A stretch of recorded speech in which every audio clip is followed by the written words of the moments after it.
निर्दलीय प्रत्याशी अभिषेक कुमार ने भी आज नामांकन किया। कहा कि मैं मोदी भक्त हूं और जीतूंगा तो मोदी को सपोर्ट करूंगा।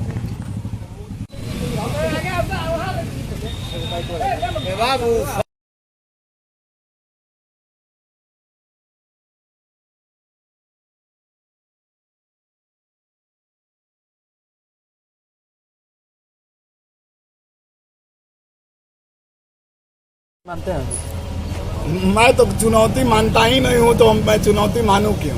इसलिए कि पूरी सिवान का जन सैलाब, मैं जहाँ जहाँ जनसंपर्क कर रहा हूँ वहाँ पे लोग उत्साहित हो जा रहे हैं कि एक युवा वर्ग तो आया, कम से कम अपने हम लोग के ख्यालों को लेके केवल सांसद तक बात न पहुँचे, हम लोगों की बात जो है संसद तक पहुँचे।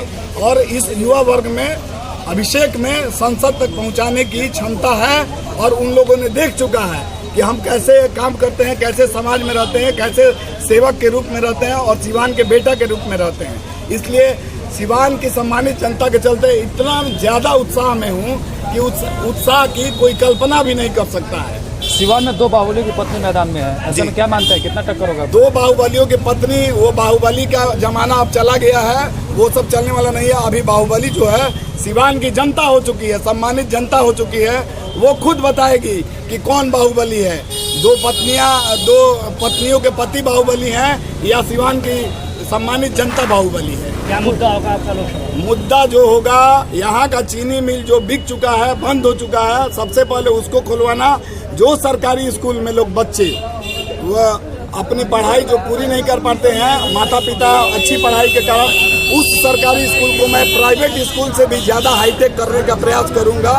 और जो सूता मिल यहाँ का बंद पड़ा है, इतना करोड़ों लगा के, अरबों लगा के, उसको सबसे पहले खुलवाने का प्रयास करूंगा। प्रयास ही नहीं, मेरा अथक प्रयास रहेगा कि सेंट्रल गवर्नमेंट से, बिहार गवर्नमेंट से, सभी से प्रयास करके उसको आगे बढ़ाऊंगा। कुछ लोग कह रहे हैं कि मोदी भक्त के नाम पे आप कविता सिंह के वोट काटने की कोशिश कर रहे हैं। ना, वोट कविता सिंह हमारा काट रही हैं, हम मोदी भक्त हैं। कविता सिंह वो जो हैं वो नीतीश जी के भक्त हैं। वो मोदी जी के बारे में कुछ जानती ही नहीं है कि मोदी जी क्या है। मोदी जी के बारे में हमारे जैसे श्री हनुमान जी जो हैं, राम जी का अपना सीना जब चीरते हैं तो राम जी दिखाई देते हैं, तो जब मेरा सीना चीरा जाएगा तो उस समय मोदी जी दिखाई देंगे।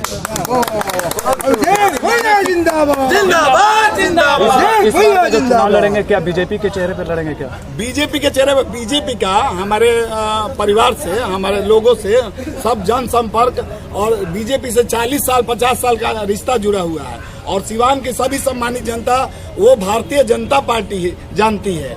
और अभी भारतीय जनता पार्टी से भी जिसको नेतृत्व भारतीय जनता पार्टी ने दिया है, मोदी जी को जानती है। इसलिए हम जब भी चुनाव लड़ेंगे, और ये देश नहीं झुकने दूंगा, ये देश नहीं झुकने दूंगा, ये देश नहीं झुकने दूंगा। जानूंगा कि सिवान की सम्मानित जनता उनके पक्ष में जा रही है, मेरे पक्ष में जा रही है, तो इसके प्रति वोट को कटने नहीं दूंगा। हम चाहूंगा कि कविता जी से और सभी जदयू से और बीजेपी से बोलूंगा और राष्ट्रीय स्वयंसेवक संघ से बोलूंगा कि एक असत्य पर सत्य की विजय के लिए, जिसके में आज तक कोई लाल निशान नहीं लगा है, उसको आगे बढ़ाएं और अंत तक हमें विजयी बनाएं। क्योंकि हमारा जो उद्देश्य है बहुत आगे कुछ करने का है, शुरू से ही था, लेकिन अभी और ज्यादा जनता की, सम्मानित जनता के जन सैलाब से उत्साह मेरा बढ़ गया। सब छवि सुंदर विचार।